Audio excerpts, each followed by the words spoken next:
Ai, chegamos. Glória a Deus, glória a Deus. Chegamos de mais um encontro.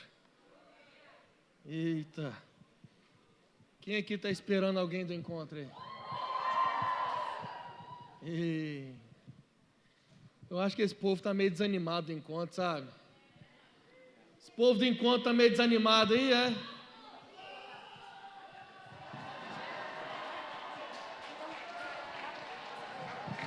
Vocês vão tocar o quê? É uma música de celebração? Sim, celebração agora. Eu vou começar a pregar. Celebração. Começa a bater aí, ó. Começa a chamar a galera na bateria aí, ó. Vem a galera do encontro com Deus!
Venha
O encontro com Deus é. O encontro com Deus é. Tremendo é.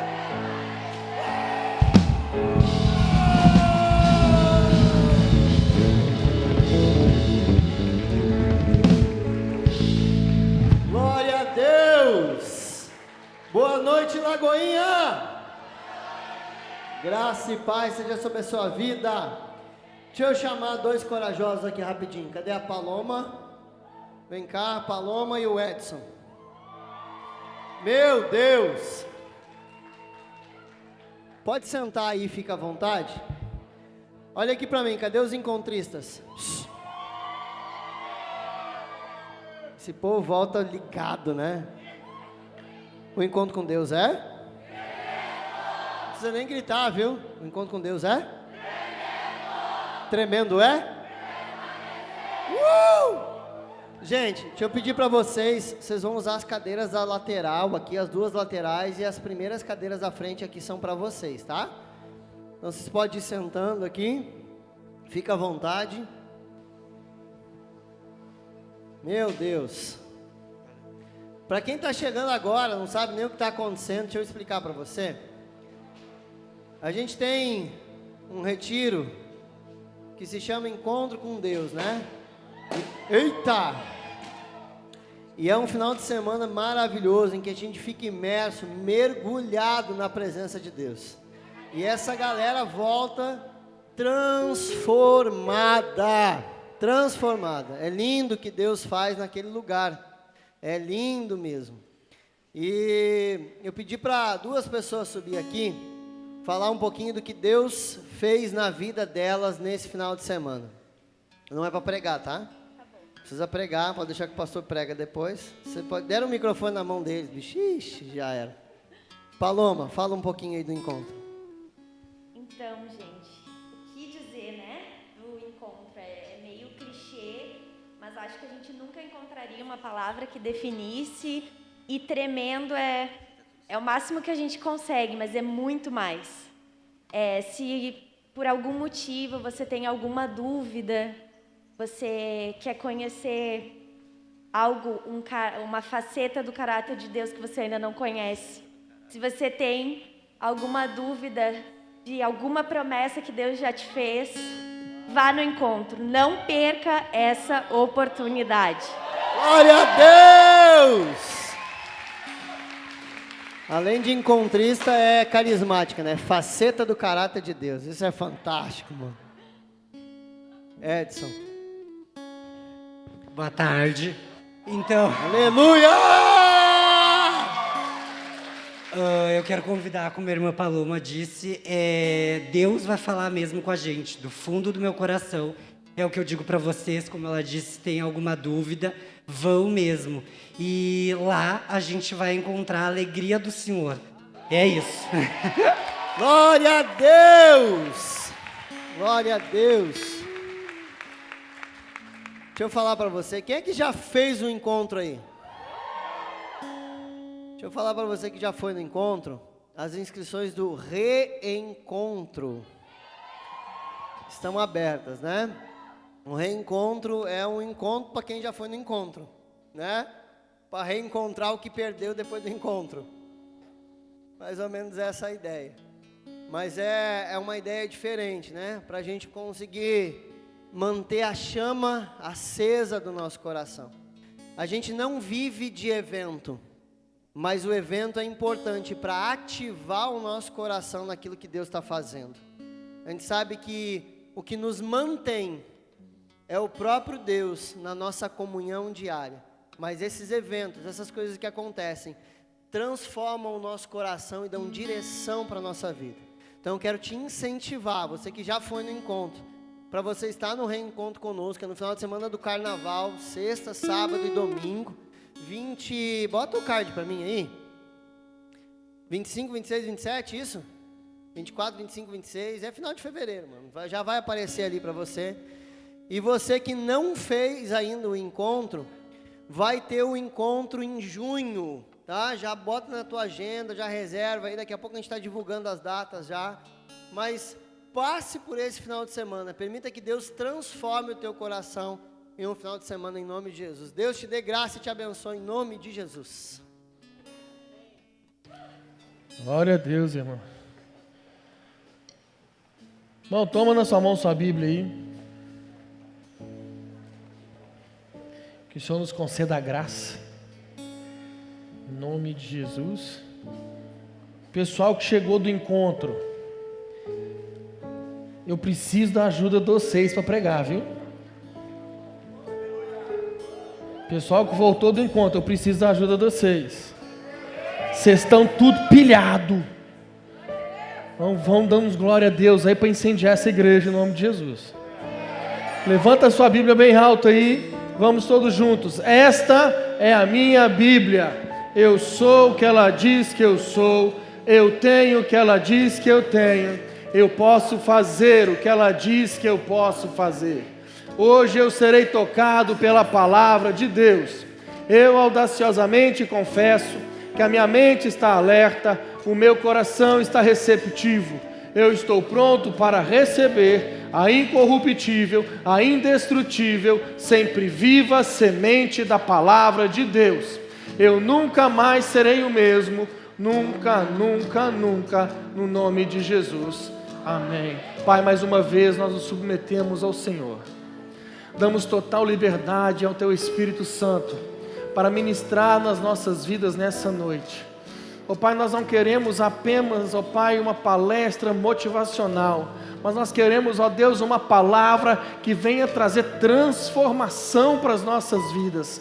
Ó Deus, em nome de Jesus, ó Pai, transforma a nossa vida, transforma o nosso caráter, transforma, muda a nossa história, através do poder da Tua palavra, Senhor. E que seja uma noite, ó Pai, de batismo no Teu Espírito Santo, seja uma noite de libertação, uma noite de cura, uma noite, ó Pai, de transformação no Senhor, ó Pai. Que eu seja tão somente um instrumento usado conforme a Tua vontade, em nome de Jesus. Amém. Feche os seus olhos, querido. Apague as luzes aí, por favor. Feche os seus olhos. Feche os seus olhos. Porque eu não sei se você já está percebendo isso, meu querido, mas Ele está aqui, meu amado. Ele está aqui, meu querido.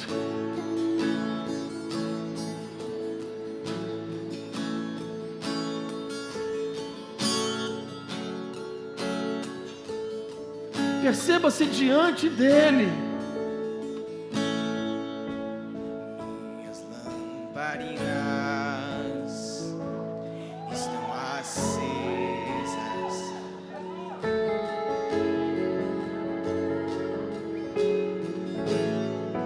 Só estou esperando o barulho dos teus passos em direção à porta.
você tiver condições, abra sua Bíblia comigo em Mateus capítulo 25.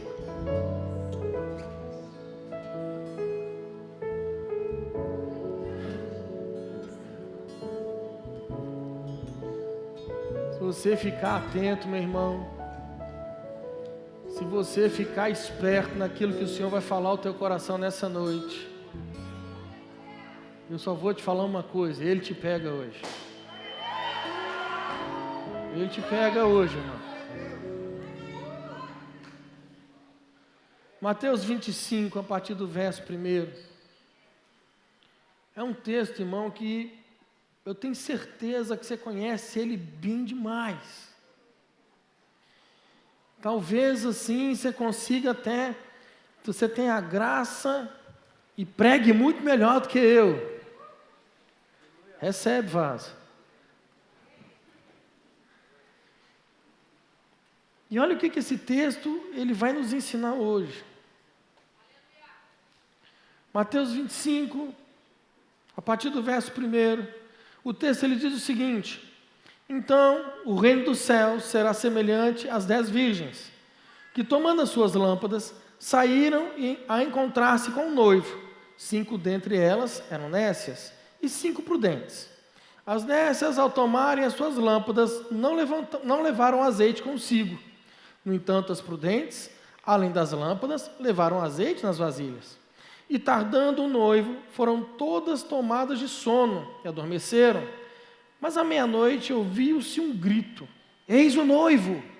E saí ao seu encontro. Então se levantaram todas aquelas virgens e prepararam as suas lâmpadas. As nécias disseram às prudentes: dai-nos do vosso azeite, porque as nossas lâmpadas estão se apagando. Mas as prudentes responderam: não, para que não nos falte a nós e a vós outras. Ide antes aos que vendem e comprai-o. E saindo elas para comprar, chegou o noivo, e as que estavam apercebidas entraram com ele para as bodas, e fechou-se a porta. Mais tarde, chegaram as virgens nécias, clamando: Senhor, Senhor, abre-nos a porta. Mas ele respondeu: em verdade vos digo que não vos conheço. Vigiai, pois, porque não sabeis nem o dia e nem a hora. Uma coisa, meu irmão, que a gente tem visto é que a igreja do Senhor, a igreja está aqui? Tem igreja aqui? A igreja do Senhor, ela consegue compreender e entender que Jesus vai voltar. E Ele vai voltar. Nós sabemos que na nossa caminhada de fé, em um determinado momento o Senhor Jesus vai voltar. E nós cantamos e declaramos: Maranata, ora vem, Senhor Jesus. Mas uma coisa que tem me assustado é que mesmo sabendo que Jesus vai voltar um dia, a igreja do Senhor tem vivido como se Ele nunca fosse voltar. O povo de Deus tem vivido como se Jesus nunca fosse voltar. Como se a volta de Cristo fosse algo assim muito longínquo. Não vai ser na minha geração, então eu posso viver de qualquer maneira. Eu posso viver de qualquer forma.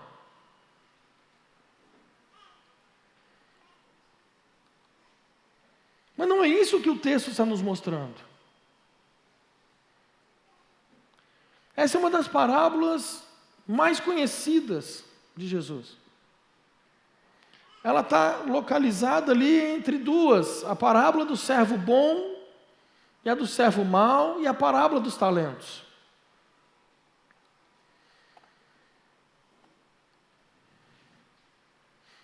E muita gente, ao longo da história, tenta adivinhar quando será a volta de Cristo.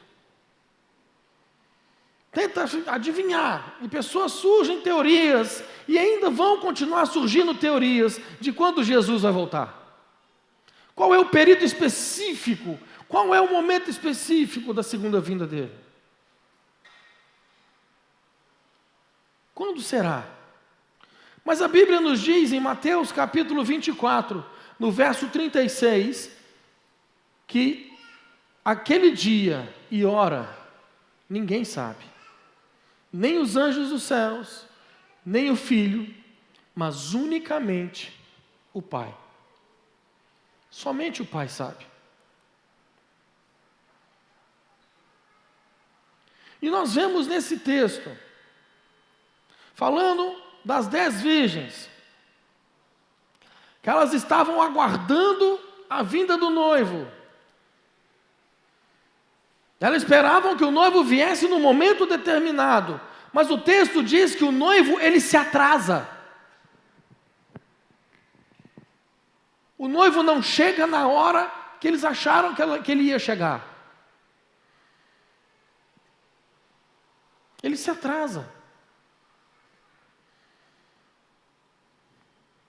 Isso nos ensina que nós devemos estar com a nossa expectativa sempre ajustada. Nós devemos estar sempre preparados, de prontidão, aguardando o retorno dele. Nós não podemos viver como se Jesus não fosse voltar. Nós temos que viver como se ele fosse voltar agora. Nós temos que viver como se ele fosse voltar agora.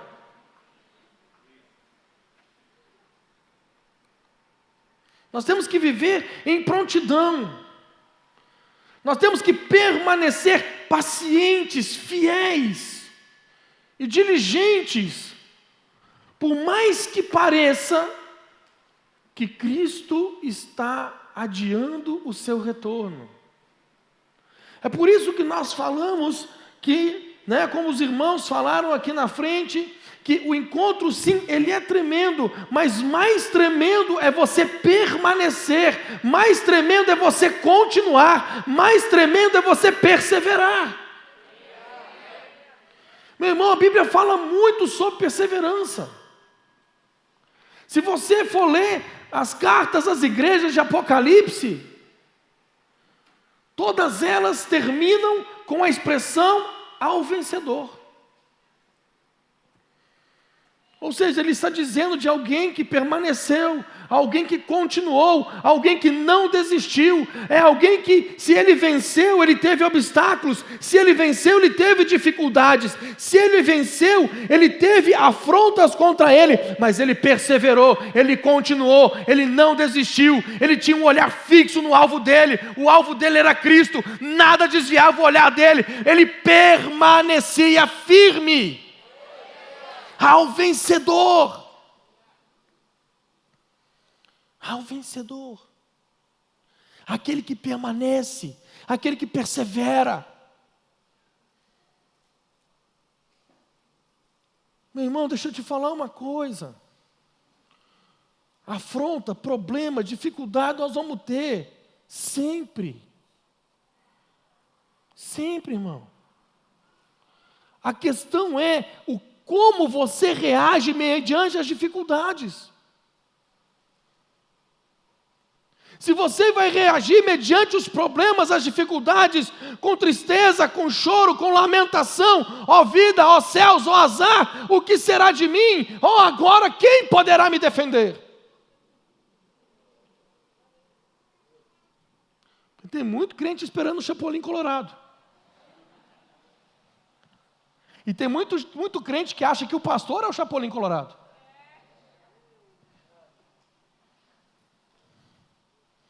Mas essa não pode ser a sua reação, meu querido. Você não pode criar a sua vida como se fosse um muro de lamentações por causa dos problemas. Você tem que viver perseverante, é olhar para o problema e falar, eu não consigo, mas o meu Deus, Ele me fortalece. Está difícil para mim, mas existe um Deus que me faz avançar.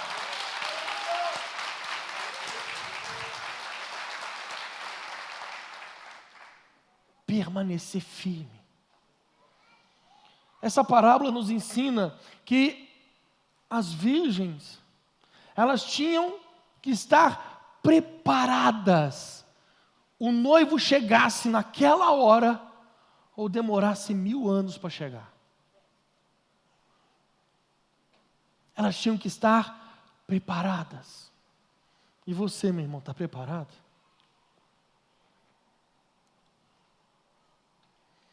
O texto está falando de um casamento. É um casamento, irmão, é festa. É festa. Um casamento grandioso. Que ele vai ter um grande banquete nupcial.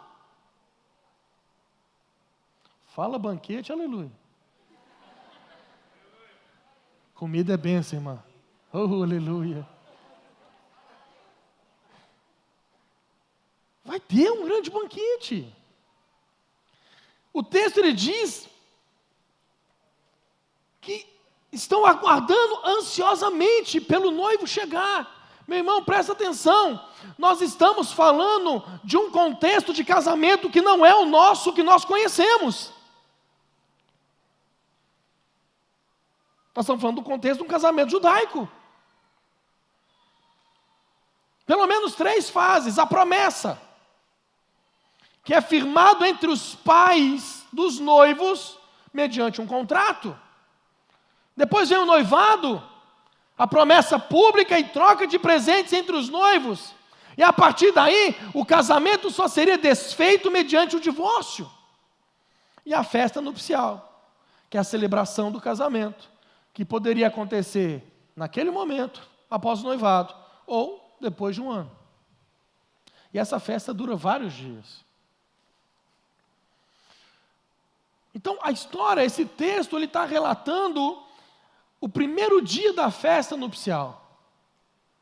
A chegada do noivo marcaria o início. A chegada do noivo marca o ápice da celebração do casamento. O momento mais glorioso da celebração. E na tradição, as 10 virgens, irmão, são as madrinhas. São as madrinhas.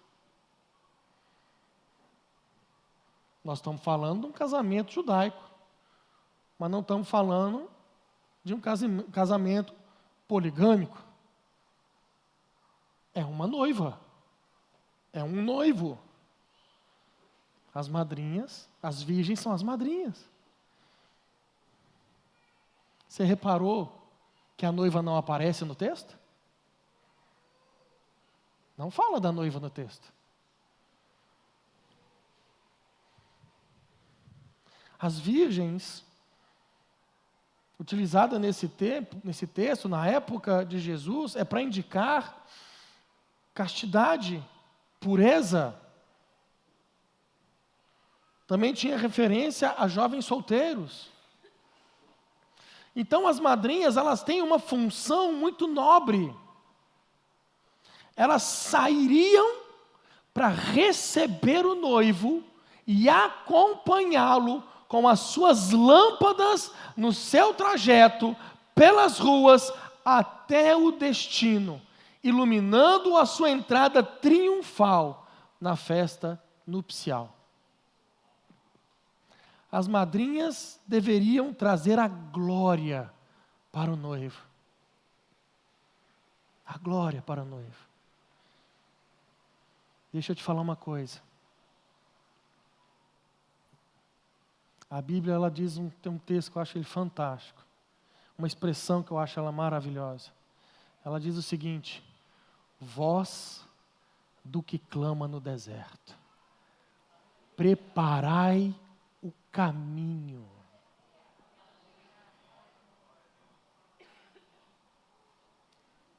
A igreja, além de não estar vivendo como se Jesus fosse voltar, ela não está preparando o caminho para o noivo, ela está preparando o seu próprio caminho.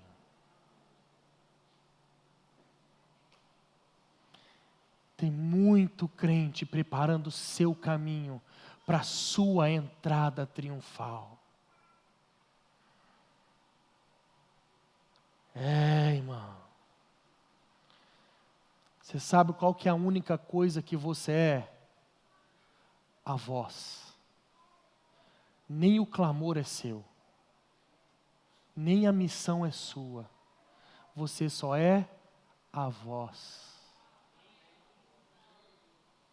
Você só é a voz. Você só é um instrumento nas mãos de Deus para alcançar pessoas, para preparar o caminho para a chegada do noivo. Você precisa entender isso, irmão. Nós somos aqueles que vamos preparar o caminho. Preparar o caminho. E como é que o noivo vai te encontrar, irmão? Você com a sua lâmpadazinha, mas sem azeite. Entenda uma coisa. O azeite, ele representa a unção do Espírito. Quando você for olhar na lei, em relação ao tabernáculo, ao altar, a Bíblia ela vai dizer, o fogo que está sobre o altar, ele não pode se apagar. A chama que está sobre o altar não pode se apagar, tem que ser mantida acesa. E o texto ele vai dizer também que a responsabilidade de manter a chama acesa é do sacerdote. Ele que tem que renovar a lenha, ele que tem que tirar as cinzas. Então, meu amado, queridinho de Jesus, tchutchuco de Jeová, a responsabilidade de manter o fogo do Espírito aceso dentro de você é sua. É sua. Por isso que a gente fala, meu querido.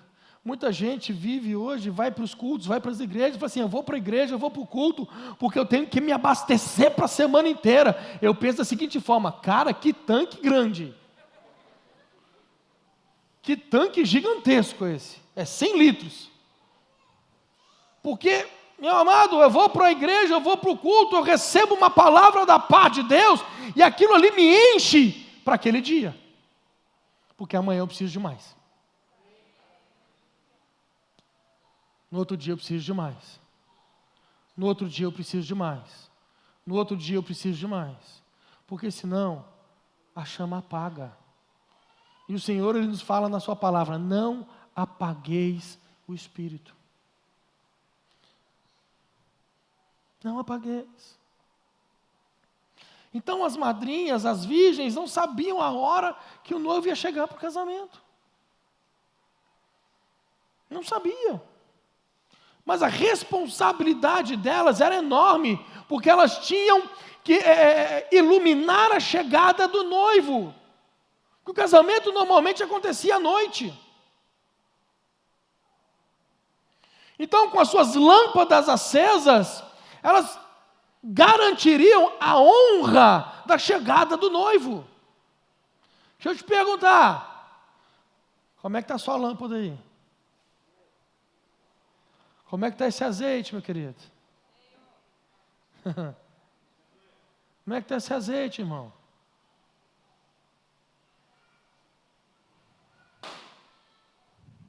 Aí o texto vai dizer que 5 delas, elas não estavam preparadas adequadamente para esse dia. E não levaram óleo extra. Não levaram azeite. Só levaram o que estava na lamparina. Então elas estavam contando que o noivo chegaria depressa. Rápido. E aí eu falo para vocês que acabaram de chegar do encontro. Não achem que as coisas são assim. Não são rápidas. mas elas exigem perseverança.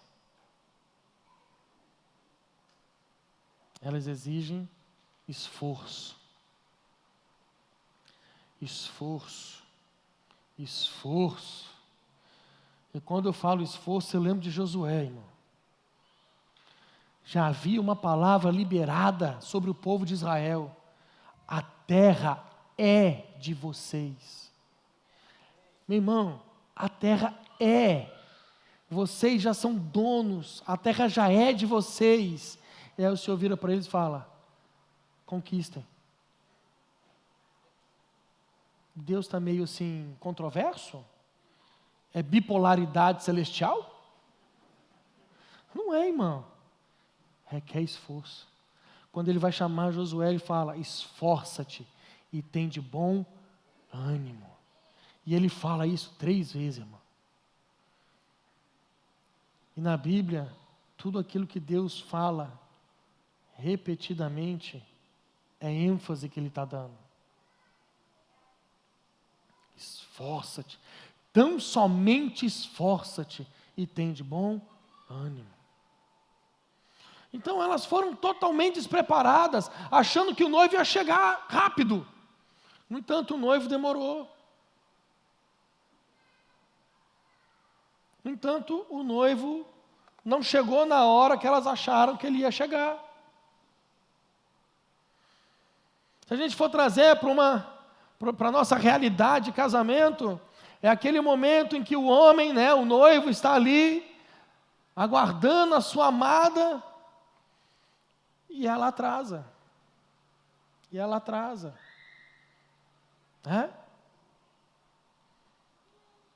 Ela atrasa para o casamento. A ansiedade do marido. Por que ela não chega logo? Eu quero logo esse casamento. Vamos logo para essa cerimônia, mas ela não chega. E o que ele vai fazer? Já que ela não está chegando, não vou dar uma volta, vou no shopping. Vou ali, como diria na minha terra, vou ali comer um trem. Enquanto a noiva não chega, eu vou no Quitutes da Val, comer. Ou vou dar uma volta lá no gasômetro. E aí, enquanto ele está dando a volta, a noiva chega. Deixa eu te falar.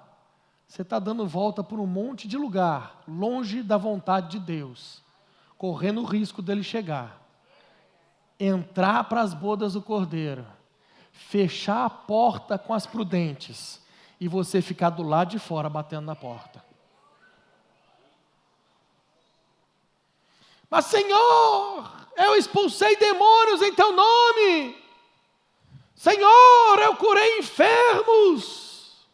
Apartai-vos de mim, pois eu não vos conheço. Eu não te conheço. 5 delas eram imprudentes e não se prepararam. Elas não cumpriram o requisito mínimo que se esperava delas. Estarem preparadas para a chegada do noivo. O noivo se atrasa. Como ele se atrasa? Todas elas apagam as lâmpadas. Elas adormecem. E aí elas ouvem um anúncio. O noivo está chegando. Ele está no seu caminho, ele está chegando. Elas despertam. Elas então preparam as suas lâmpadas para sair ao encontro do noivo.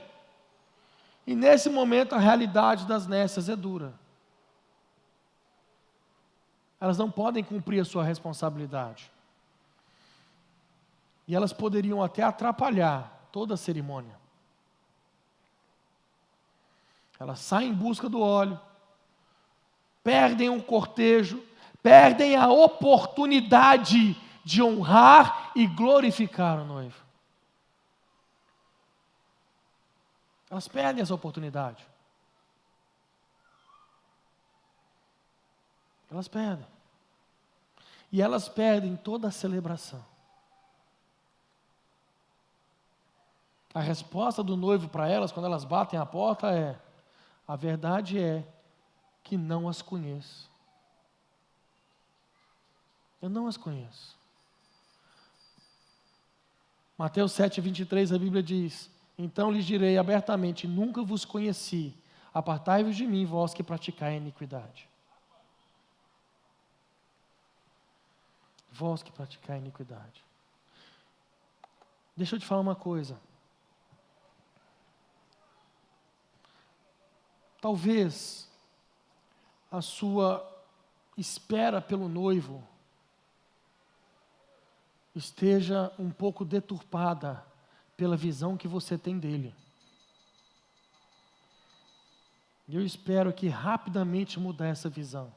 Para parecer que eu estou acabando, eu vou pedir para o pessoal do louvor já subir no altar.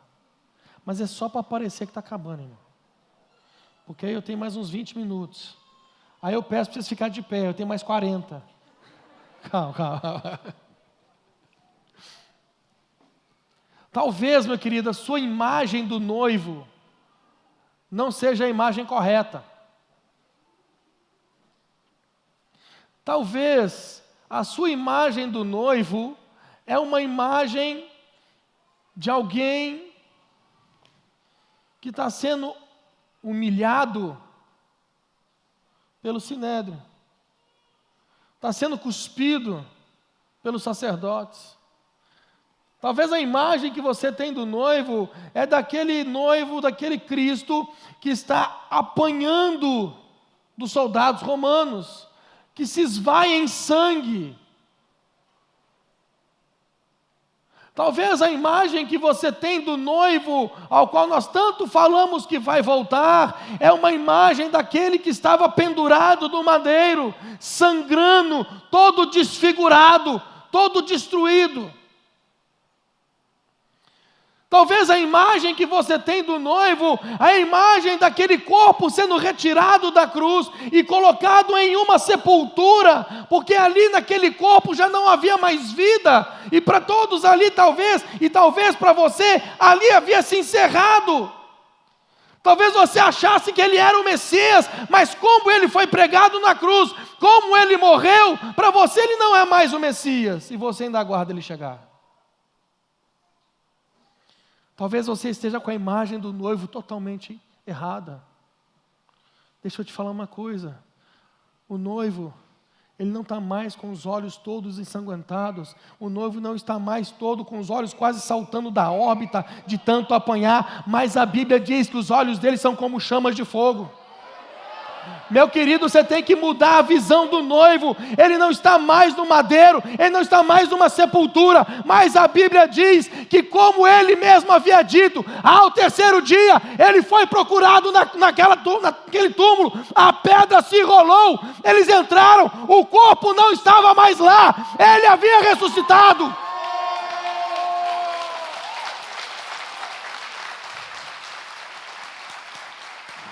Talvez a visão que você tem do noivo é de um Cristo derrotado na cruz, mas ele não foi derrotado na cruz, a cruz foi a vitória dele.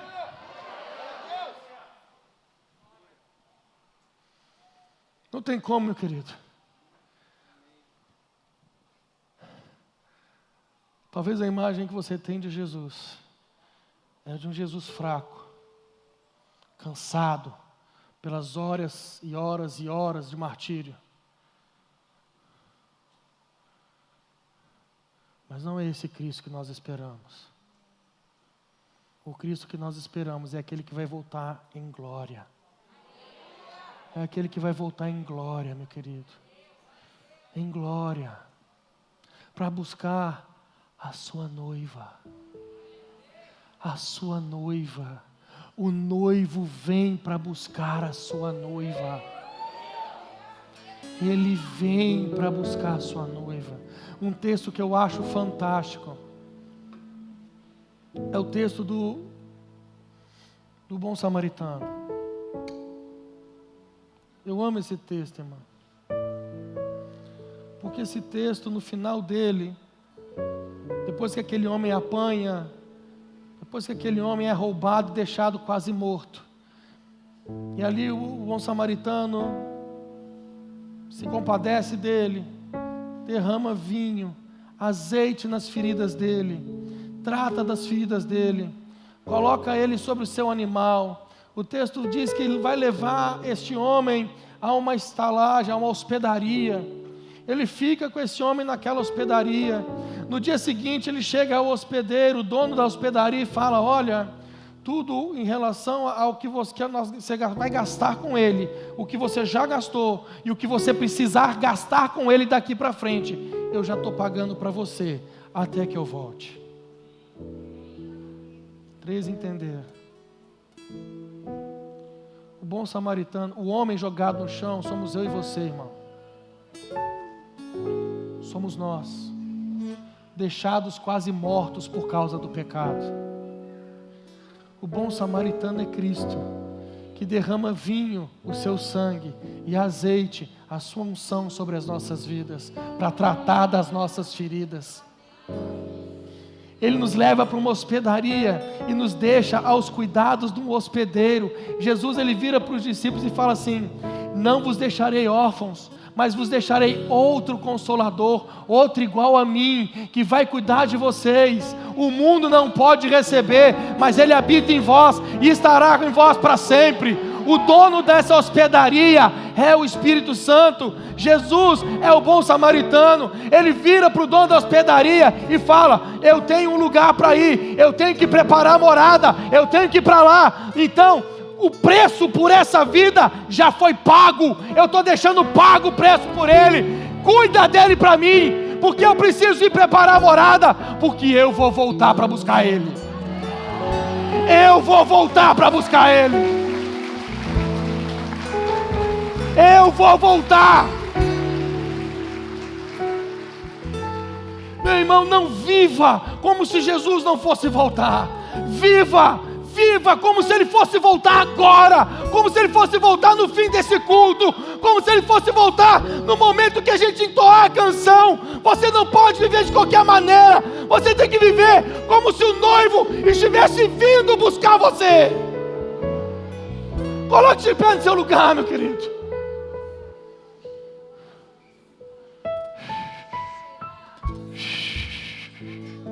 Nós vamos entoar essa canção novamente.